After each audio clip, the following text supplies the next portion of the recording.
Gênesis capítulo 3. Nós vamos ler exatamente os 24 versículos desse capítulo. Melhor, vamos ler o capítulo todinho de Gênesis 3 aqui, né? Gênesis capítulo 3.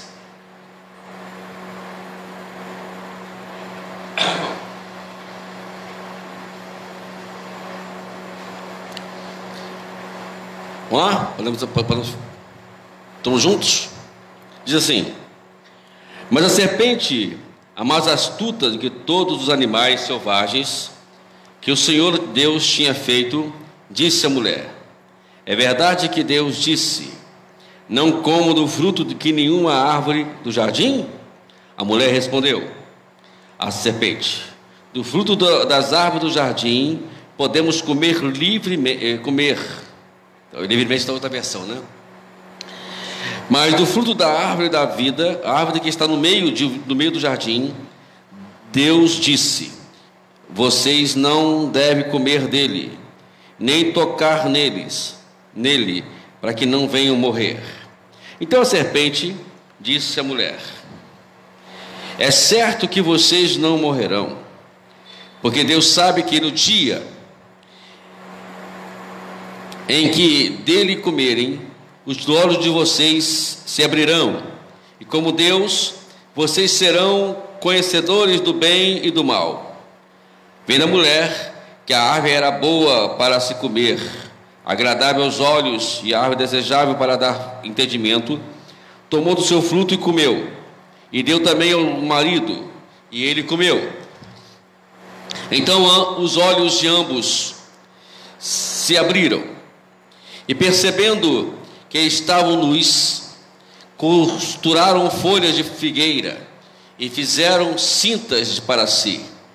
Ao ouvirem a voz do Senhor Deus, que andava no jardim quando soprava o vento suave da tarde, o homem e a sua mulher se esconderam da presença do Senhor Deus entre as árvores do jardim. E o Senhor Deus chamou o homem e lhe perguntou: onde você está? Ele respondeu: ouvi a tua voz no jardim, porque estava nu, tive medo e me escondi. E Deus perguntou: quem lhe disse que você estava nu? Você comeu da árvore da qual ordenei que não comesse? Então o homem disse: a mulher que tu me deste para estar comigo, ela me deu da árvore e eu comi. Então o Senhor disse à mulher: que é isso que você fez? A mulher respondeu: a serpente me enganou e eu comi. Então o Senhor Deus disse à serpente: por causa do que você fez, você é maldita entre todos os animais domésticos, entre todos os animais selvagens. Você rastejará sobre o seu ventre e comerá pó todos os dias da sua vida. Por inimizade entre você e a mulher, entre a sua descendência e o descendente dela, e ele lhe ferirá a cabeça, e você lhe ferirá o calcanhar. E a mulher, ele disse: aumentarei em muito os seus sofrimentos na gravidez. Com dor você dará luz filhos, e o seu desejo será para o seu marido, e ele a governará. Então Adão disse: por ter dado ouvidos à voz da sua mulher, e comido da árvore do que eu lhe havia ordenado que não comesse, maldita é a terra por sua causa. Em fadigas você obterá dela o sustento durante os dias de sua vida. E ela produzirá também espinhos e ervas daninhas, e você comerá da erva do campo. Do suor do teu rosto você comerá do seu pão, até que volte à terra, pois dela você foi formado, porque você é pó, e ao pó voltará. E ao homem deu a mulher o nome de Eva, por ser a mãe de todos os seres humanos. E o Senhor Deus fez roupa de peles com as quais vestiu Adão e a sua mulher. Então o Senhor Deus disse: eis que o homem se tornou como um de nós, conhecedor do bem e do mal. Por isso, é preciso pedir que estenda a mão e tome da árvore da vida e coma e viva eternamente. Por isso o Senhor Deus o lançou fora do jardim do Éden, para cultivar a terra da qual havia sido tomado. E depois de lançar fora o homem, Deus colocou querubins a leste do jardim do Éden e a espada flamejante que se movia em todas as direções para guardar o caminho da árvore da vida. Hoje, queremos falar sobre o tema: sua escolha determina o seu futuro e consequência. Hoje eu quero falar um pouquinho sobre essa questão das nossas escolhas, né? Que infelizmente elas têm trazido algumas consequências drásticas para o ser humano e a terra, o mundo, né, tem sofrido essas consequências todas. Às vezes é muito fácil responsabilizar Deus por todas as catástrofes que nós temos visto aí, pelas maldades, pelas impiedades. Eu queria hoje começar a conversar com os irmãos, falando sobre uma coisa que o diabo tem enganado muita gente, sobre um negócio chamado livre-arbítrio. Desde o início da nossa caminhada cristã, todos nós aqui tem alguns anos de crente, né? E sempre ouviu falar em livre-arbítrio. E infelizmente esse entendimento, essa teologia que eles pregam aí, ela está um pouco deformada, fora do contexto bíblico.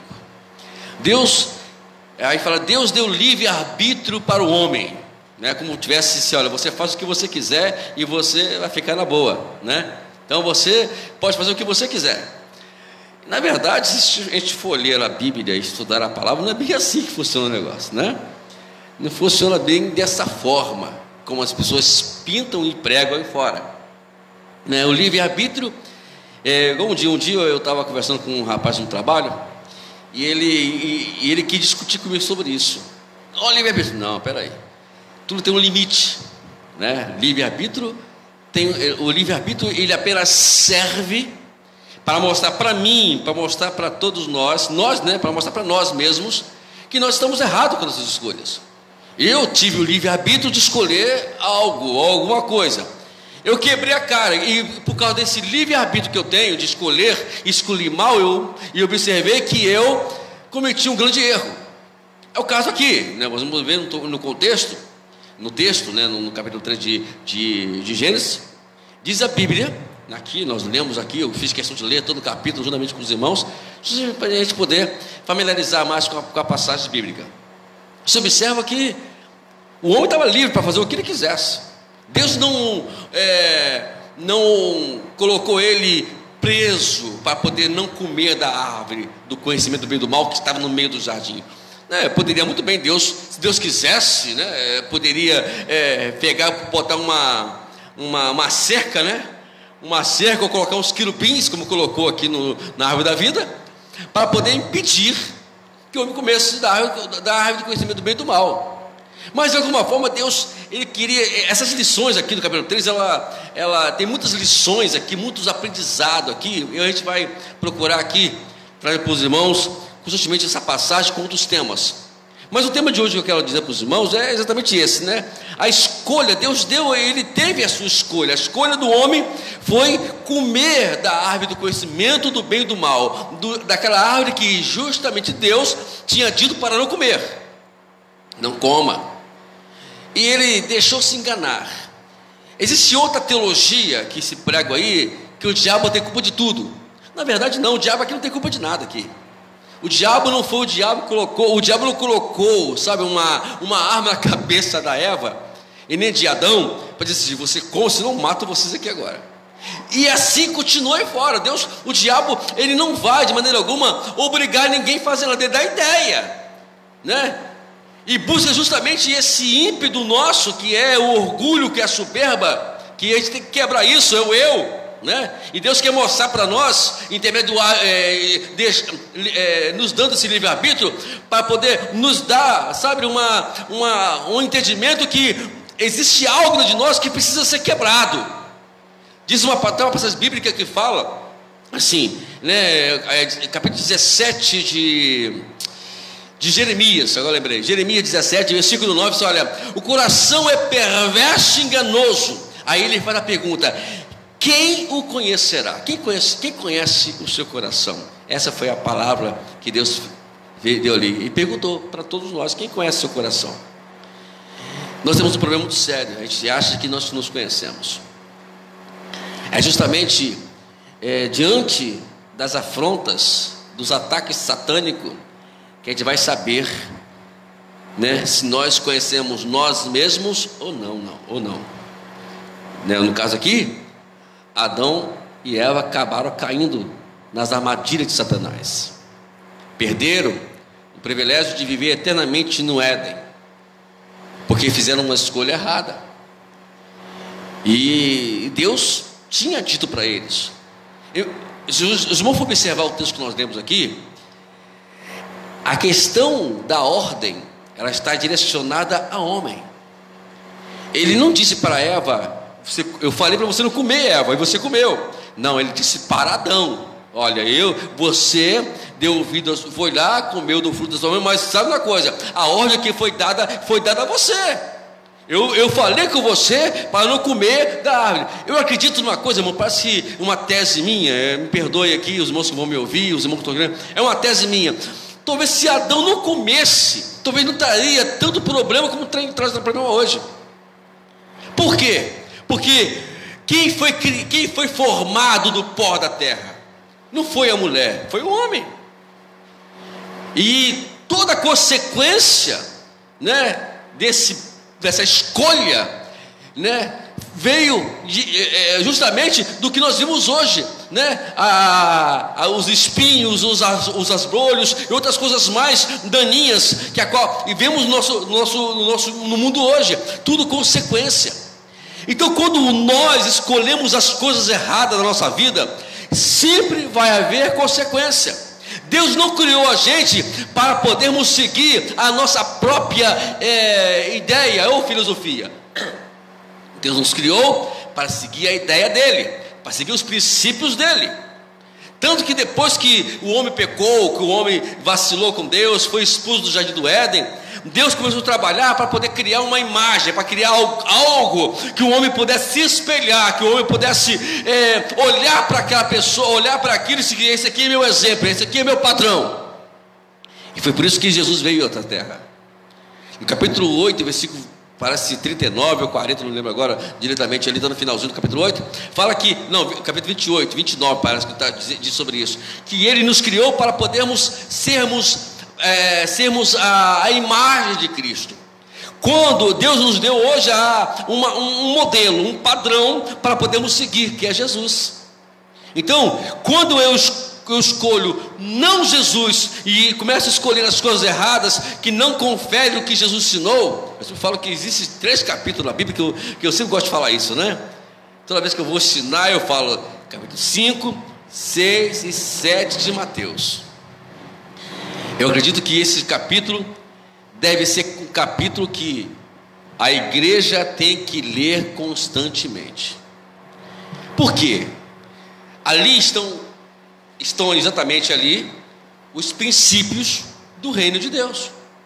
É ali que nós vamos aprender como é que andamos segundo os padrões da imagem de Cristo.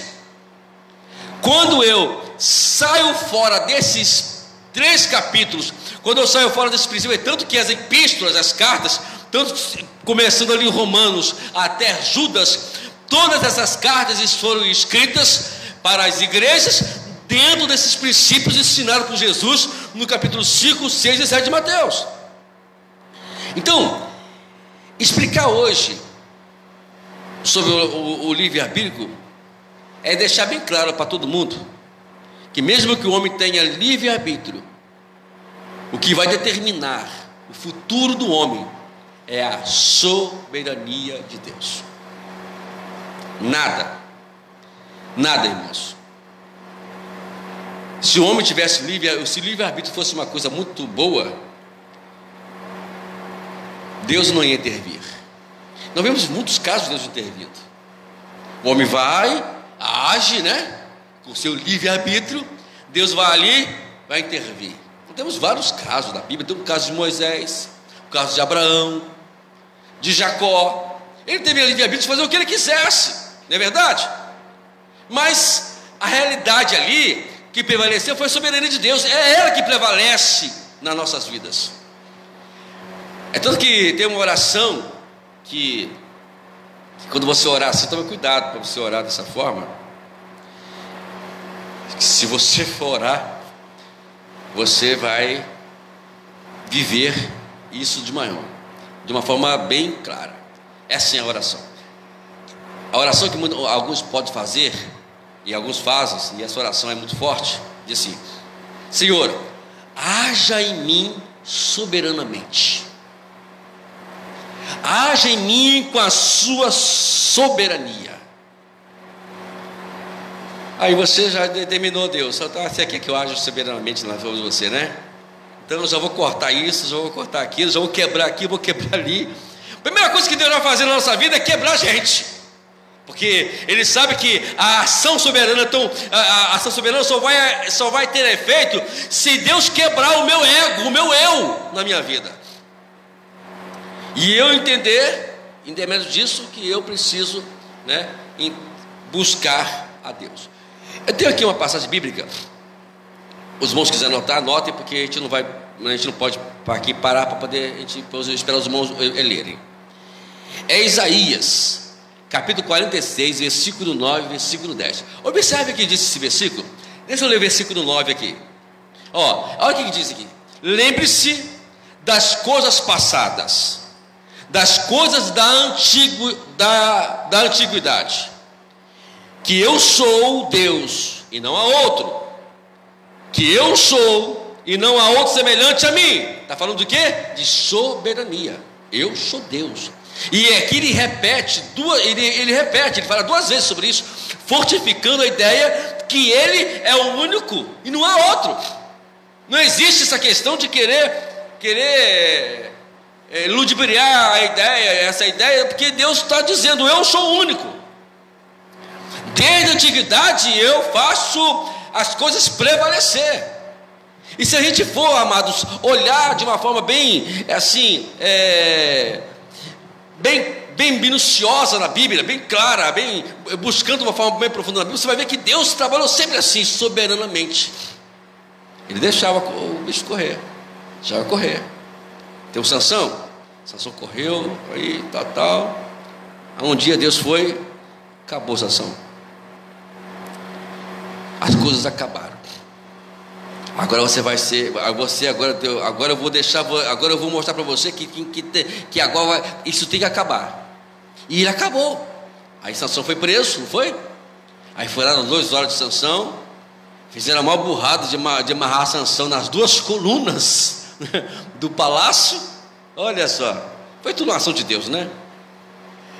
E naquele momento Sansão, ele desperta e fala: Senhor, eu sei que é a minha última oportunidade, mas dá-me da sua força.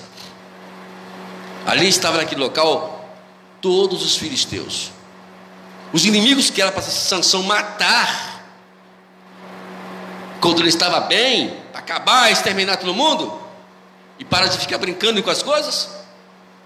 Estavam todos lá dentro. E ele pergunta a alguém: essas colunas aqui, é assim, as colunas são aqui as bases. É a base? Então, Senhor, dá-me a força. E naquele momento de Sansão, Deus estabelece a força de Sansão, e ele derruba tudo aquilo. Claro, morre ele também, né? Mas ele consegue destruir tudo aquilo que ele poderia ter feito em vida. Tem coisas que a gente não sabe, que a gente escolhe tantas coisas erradas na vida, que a gente só vai dar valor quando nós perdemos ela, ou perde ela com a saúde, ou está em cima de uma cama, ou perde alguns membros do corpo, ou perde alguém da família, coisa semelhante assim. Quando a gente perde alguma coisa, a gente vai dar valor e pensar: poxa vida, eu poderia ter pensado nisso antes, né?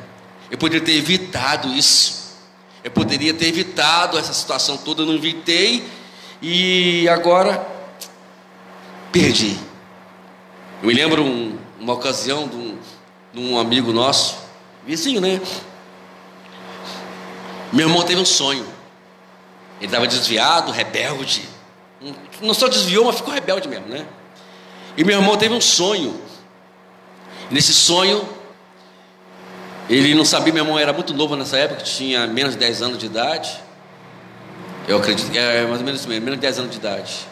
Não, ele tinha uns 10 a 11 anos de idade, mais ou menos assim, eu me lembro. Mais ou menos assim, essa idade. Irmão, mais ou menos isso aí, né?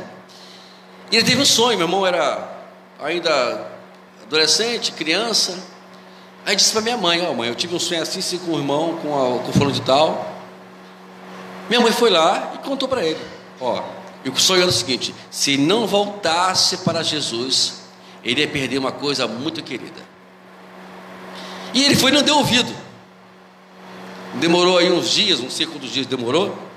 O filho dele morreu afogado num desses valões aí, ali da Cândia ali, não sei se o Silvio conhece. Morreu afogado. E ele voltou para Jesus. Onde tirava areia, essas coisas assim, né?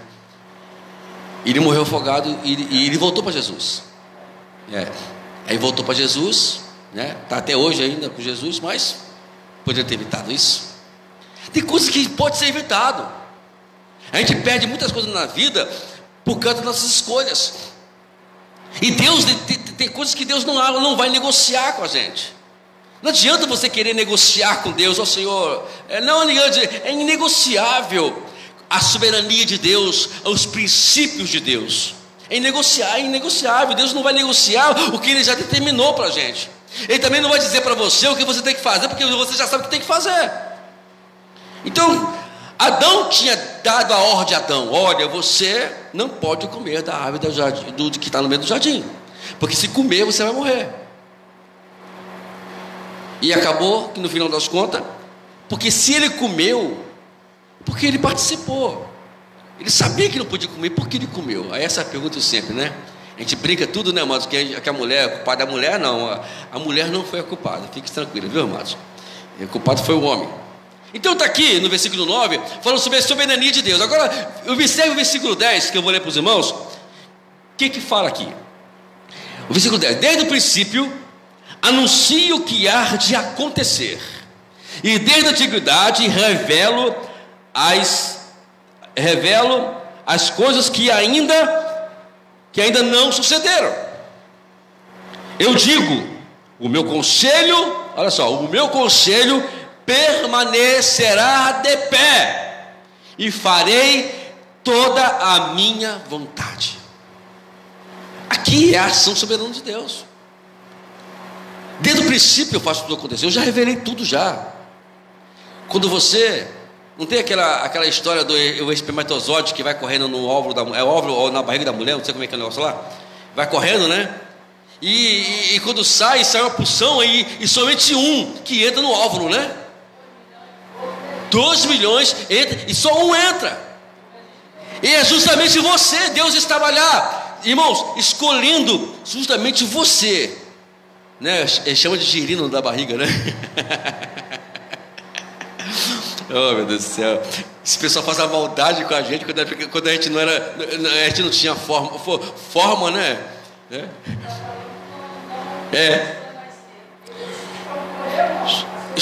Todo mundo corre. Exatamente. Você foi escolhido. E eu fico imaginando Deus já determinando que esse dia, naquele momento que você estava indo para o alvo da sua mãe, Deus já tinha determinado tudo já. Tem uma coisa que eu e você precisamos, todos nós precisamos aprender, amados. Eu quero que você saia daqui hoje ciente, e você que está também em casa me ouvindo, também tenha ciente, que independente do que eu quero ser, do que eu penso ser, Deus já determinou quem eu sou. Não adianta mudar mais. O roteiro da minha vida, da sua vida, da nossa vida, já foi escrito por Deus. Nada vai mudar esse roteiro. Não existe negociação para isso. Não tem como agora discutir sobre isso. Já está tudo determinado. É tanto que Salomão, no capítulo 16 de Provérbios, ele fala o seguinte: o homem, no coração do homem, existem planos, mas quem dá a resposta é a boca de Deus. Deus não está dizendo de maneira alguma que você não possa projetar nada no seu futuro. Deus não está isso é livre-arbítrio, entendeu agora? Isso sim, agora vamos trabalhar com o livre-arbítrio. O livre-arbítrio é eu escolher o que eu quero. Agora, eu fazer aquilo que eu quero, aí entra a resposta de Deus, que é a soberania de Deus. Não vai mudar. Eu às vezes fico triste. Eu já conversei com o Silvio sobre isso já, até com os irmãos que estiveram aqui, lá do BDMU lá, que às vezes Wagner, eu estou falando Wagner aqui, não estou falando pastor não. O Wagner às vezes arrepende-se de ter pedido para sair na primeira baixa, outro veio ter saído do quartel. Mas aí vem aquela história, aí começa, sabe como Deus estivesse falando contigo, mas se você não saísse de lá, mas foi eu queria que você saísse de lá. Não foi para você ficar lá. E aí vem aquelas histórias todas, porque eu estava ainda novo convertido, talvez se eu ficasse lá, eu também não estaria aqui hoje. Existem muitas coisas que poderiam ter acontecido, né? O se ou não se, Deus me tirou de lá.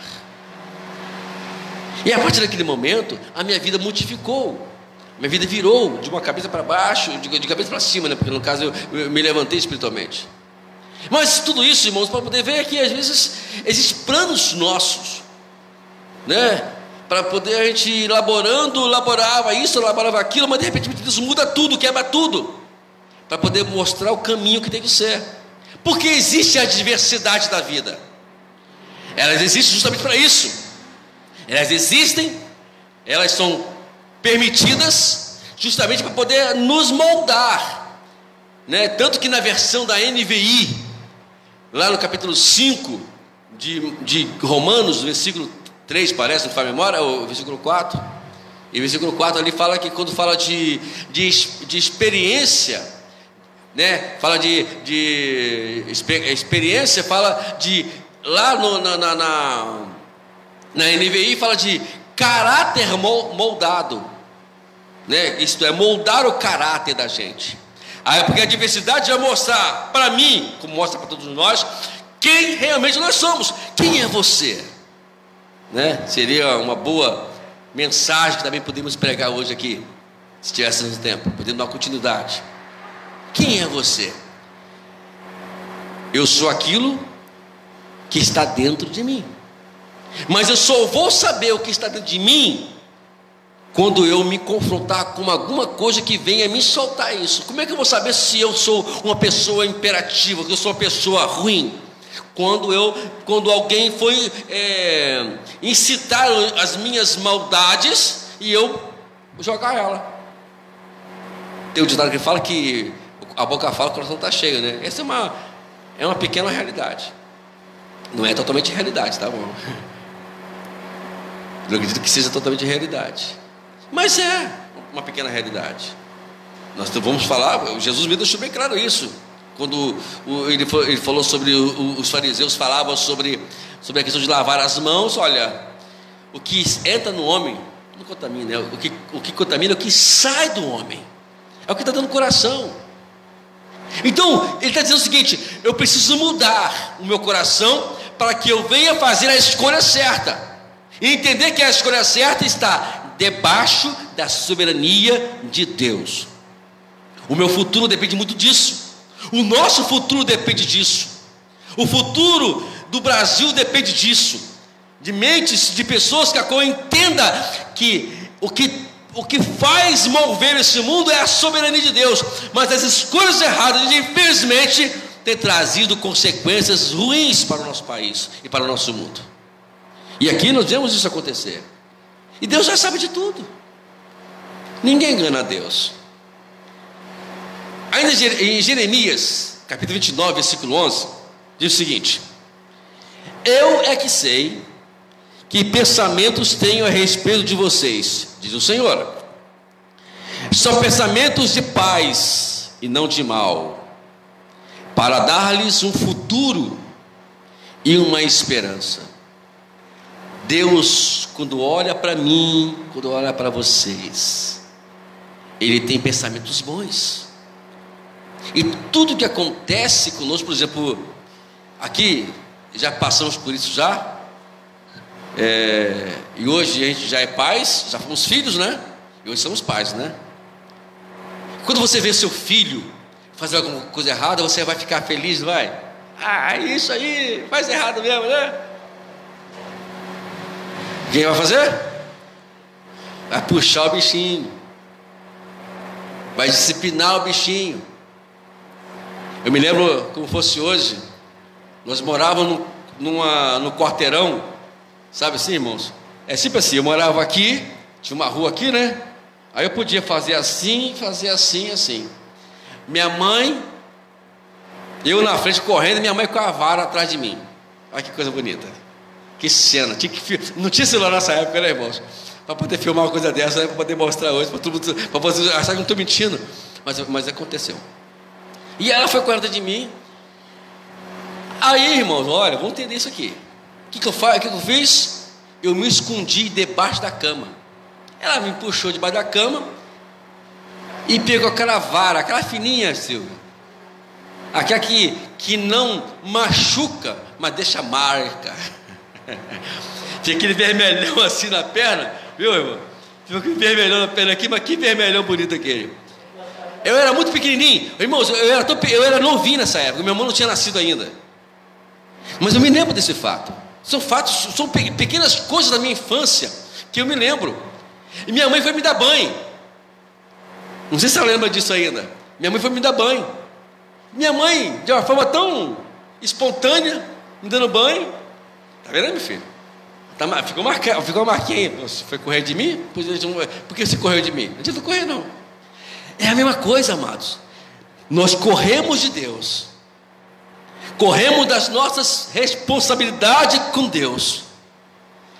Mas um dia a gente vai esconder debaixo da cama e Deus vai nos puxar. E quando Ele nos puxar, sai de baixo, que Ele vai nos disciplinar. Capítulo 12 de Hebreus fala que Ele disciplina a quem Ele ama. Dá glória a Deus por isso, irmãos. Em vez do crente ficar reclamando e murmurando, dá glória a Deus que Deus está ali, procurando de todas as maneiras possíveis fazer com que você entenda o que prevalece é a soberania dele, principalmente quando ele tem urgência em usar você para essa sociedade. A única maneira de prever o futuro é criá-lo. Não existe outra maneira de você criar o futuro, de você prever o futuro. Não vai para cartomante não, amados. E nem fazer lá, lemão, isso aqui, aquilo ali é furada, irmão. É mentira pura, coisa do diabo, tá bom? Não vai ali seguir os signos, né? Signos. Sai fora também. Quem vai determinar o meu futuro não é o signo, não é a cartomante, não é a leitura da mão lá, não sei o que for. É nós criarmos ele hoje. Tem uma palavra na Bíblia que fala, Eclesiastes 11:1, que fala: lança o seu pão sobre as águas, depois de muitos dias você vai retornar a você. Que coisa linda. Viva o Evangelho. Se for possível, pregam também esse Evangelho. Outra coisa, temos aqui a grande escolha, viu? A escolha de Abraão e a escolha de Ló. Você viu o que deu, né? Ló abriu um olho grandão assim, escolheu a planície do Jordão. Tudo bonito. Tem assim, né? O ser humano tem esse problema de escolher sempre as coisas do que ver. E a Bíblia ensina uma coisa muito, muito importante. Paulo diz lá em 2 Coríntios 5, capítulo 5, versículo 7: não andamos por vista, andamos por fé. É a fé que vai fazer a gente nos mover. O apóstolo Pedro, ele foi, durante aqueles tempos que ele passou com os discípulos, ele aprendeu muitas coisas, passou por várias coisas. E ele, na sua carta, ele explica algo que ele aprendeu com Jesus. 1 Pedro, capítulo 2, versículo 21, olha o que Pedro fala. Porque para isso mesmo vocês foram chamados, pois também Cristo sofreu no lugar de vocês, deixando o exemplo. Eu aprendi isso e segui o exemplo dele. Segui o exemplo dele. Se você for ler Filipenses, no capítulo 2, versículo 2 até o 11, você vai aprender algumas coisas interessantes lá. Eu não vou ler aqui, porque o nosso tempo não permite, mas você pode anotar aí. No versículo 2 a 5, ali nós aprendemos como seguir a Jesus. No capítulo 6 a 8, nós temos ali um exemplo da escolha que Jesus fez. No versículo 9 a 11, nós temos a consequência da escolha de Jesus. Então, ali nós podemos aprender ali, e mais tarde, com mais calma, eu vou, prometo aos irmãos que vou preparar aqui algo para poder explicar isso com mais calma para os irmãos. Mas eu quero dizer para você que a escolha que você faz hoje vai determinar o amanhã para você. Não adianta chorar o leite derramado, né? Já não tem acreditado? O leite caiu, não tem mais como remediar a situação. Você não pode mais coar, né, o leite que está no chão. Já era. E as escolhas erradas que nós fazemos, elas podem muito bem virar isso, já era da nossa vida. Acabou, morreu. Você não vai mais ser como, você não vai mais viver. Aquilo ali foi consequência. Hoje você vive a consequência, porque você errou no passado. E hoje você precisa entender isso. E ter sabedoria, pedir a Deus sabedoria para administrar isso. Porque se você não fizer isso, vai continuar se martirizando. E aí é por isso que hoje, amados, existe a tal da depressão. O que é depressão? Vou explicar novamente aqui. A depressão é consequência de frustrações. O que é frustração? É eu querer pintar, sabe, um oceano, mas na verdade o que eu tenho na mão é apenas um copo d'água. Eu quero um oceano, eu pintei um oceano, mas o que eu tenho na mão é um copo d'água. Olha a diferença. E aquilo me frustra. Poxa vida, como é que eu vou nadar nisso aqui? Como é que eu vou me desfrutar disso num copo d'água? E aí aquilo vai, o diabo, por sua vez, aí entra a árvore do conhecimento do bem e do mal, né? Ele começa a plantar na mente humana que na verdade Deus, Ele não está se preocupando com ele. Deus não está aí com ele. Olha o que diz para Eva. Deus sabe que vocês não morrerão não, porque Ele está impedindo que vocês sejam igual a Ele. Ele estava colocando Eva contra Adão, ele estava colocando Eva contra Deus, Adão e Eva contra Deus, dizendo que Deus ele era ruim, que Deus era carrasco, e acabou ela se levando por isso, e aí começa, sabe, as coisas aumentar a frustração dentro da pessoa, e ela começa, sabe, perder o sentido do que viver. Isso traz consequências.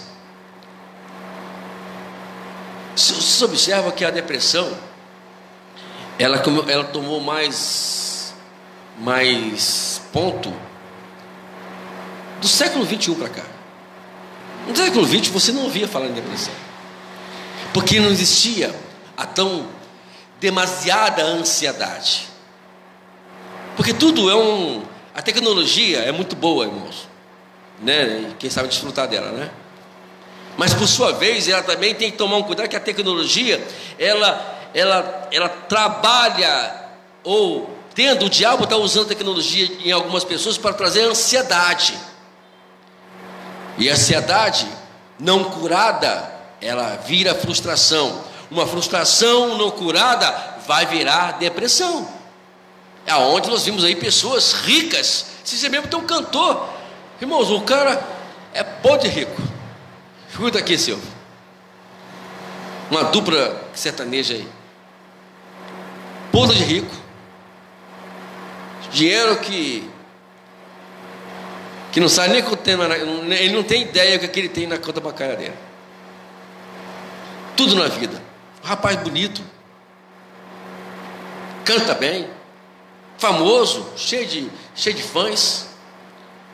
O cara está com depressão, pânico como fala? Síndrome de pânico. Aí eu estou vendo a reportagem, meu Deus do céu, o que gera isso numa pessoa que tem tudo?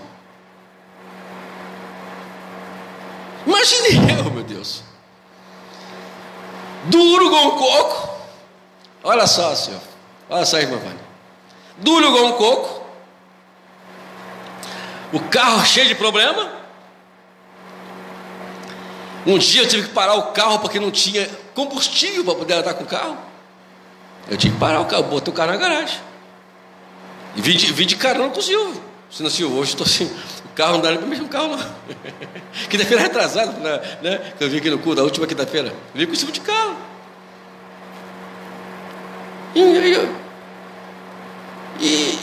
Eu que era para estar aqui com síndrome de pânico, eu que estava aqui para estar depressivo, eu que era para estar assim, e o cara não está. Aí perguntei, Senhor, dá 10% do que ele tem, tá tranquilo para mim já. Não, eu vou diminuir, dá 1% só. 1% só. Estão entendendo, amados? O mundo está assim. As expectativas criam de uma forma, sabe, de uma forma tão exagerada, que as escolhas fazem com que eles vivam assim. Essa é a realidade. Agora tem uma coisa que você não tem que correr.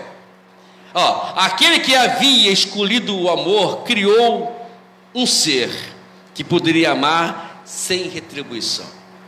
Olha o que Jesus disse em João capítulo 15, versículo 14 e 16. Versículo 14, olha só: vocês são os meus amigos se fazem o que eu lhes mando. Então tá aí. Nem todo mundo é amigo de Jesus não, tá, amados? Sai fora desse negócio aí, né? Se não faz o que ele manda, então não é amigo dele. Versículo 15: já não chamo vocês de servos, porque o servo não sabe o que o seu senhor faz, mas tenho chamado vocês de amigos, porque tudo o que ouvi de meu Pai eu lhes dei a conhecer. Então, ele não quer que nós sejamos servos, quer que nós sejamos amigos. Amigos têm afinidade, amigos discutem, amigo troca ideia, amigo dá conselho e assim por diante. Agora o versículo 16 é mais pesado para a gente. Não tem, é o chamado efeito soberano de Deus. Versículo 16: não foram vocês que me escolheram, não foram vocês que me escolheram, pelo contrário, eu escolhi e os designei para que vão e dê frutos, e o fruto de vocês permaneçam, a fim de que tudo o que pedirem ao Pai em meu nome Ele lhes conceda.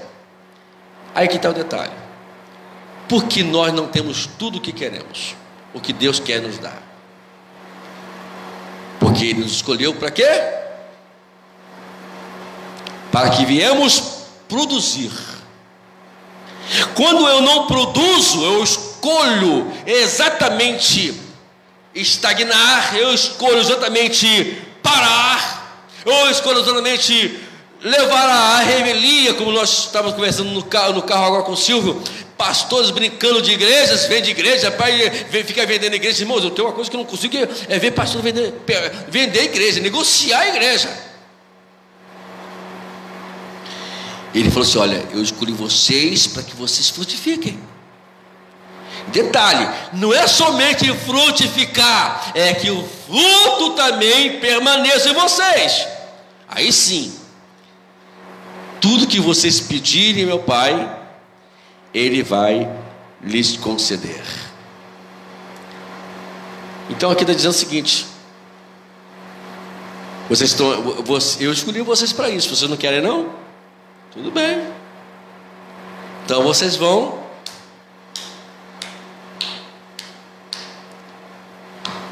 só batendo a cabeça. Por que isso? Aí começa, né? Jesus, por que isso? Eu não mereço. Ter a coragem, a ousadia de dizer: eu não mereço isso. Você merece muito mais ainda. Deus escolheu você, não para poder ser um servo, é para ser amigo, como diz o contexto. Escolheu você para que venha frutificar. Quando ele faz Adão, o projeto de Deus é o projeto que está em Jesus. É claro que existe a ideia teológica de muitas coisas aqui, porque o homem pecou. Mais tarde a gente conversa um pouquinho mais sobre isso. Mas a realidade que o projeto era Adão, para ser o modelo. Adão quebrou o princípio, ele vem Jesus e estabelece. Lá no deserto, Jesus mostra para mim, ensina para mim, mostra para todos nós, ensina para todos nós aqui, que as escolhas, elas produzem bênção, as boas escolhas, a escolha de Deus. Que quando o diabo atenta Jesus no deserto, ele diz: não, e não, e não. Transforma a pedra em pão, não vou transformar. Atire debaixo do pináculo, não vou atirar. Adore, eu não vou te adorar. Pronto. Ele escolheu não adorar, ele escolheu não a seguir a palavra do diabo. E que foi a consequência? Vitória. O diabo se afastou dele. É por isso, amados, que Tiago diz: sujeitai-vos a Deus, resisti o diabo, e ele fugirá de vós.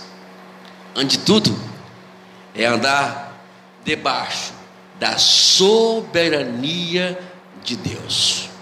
Quando você, eu, nós, vós, eles andam debaixo da soberania de Deus, estão andando governado por Deus,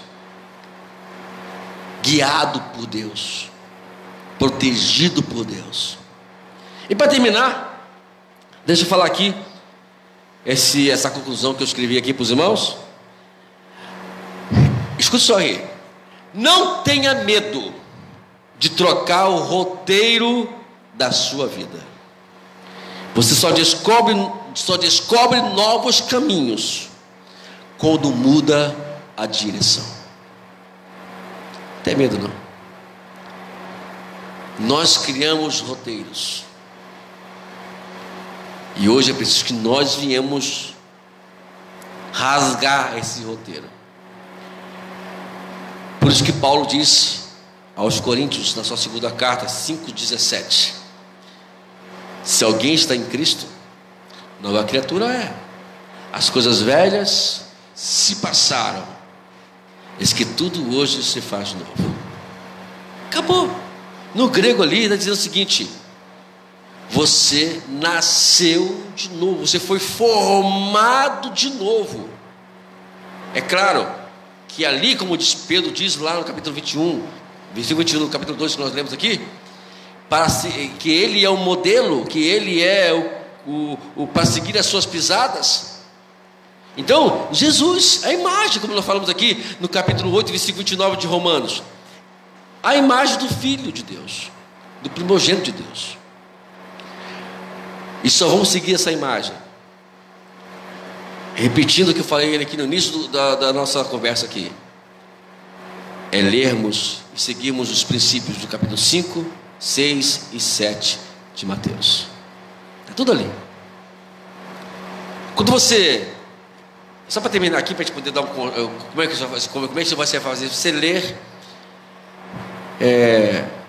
não tem nada a ver com numerologia não, tá, irmãos? Eu estou só dando aqui uma ideia mais pedagógica para os irmãos. Não sou pedagogo não, mas a gente estuda um pouquinho sobre isso. A ideia pedagógica é o seguinte: ler 3 vezes capítulo 5, 6 e 7 de Mateus. Depois que você lê 3 vezes esses 5 capítulos, mas lê eles, não lê eles direto não, lê 3 vezes 5. Você leu 5, entendeu? Deu para guardar? Leu 3 vezes o 5, lê 3 vezes o 6, lê 3 vezes o 7. Aí pronto. Aí depois você vai agora ler as epístolas. Aí você vai começar em Romanos.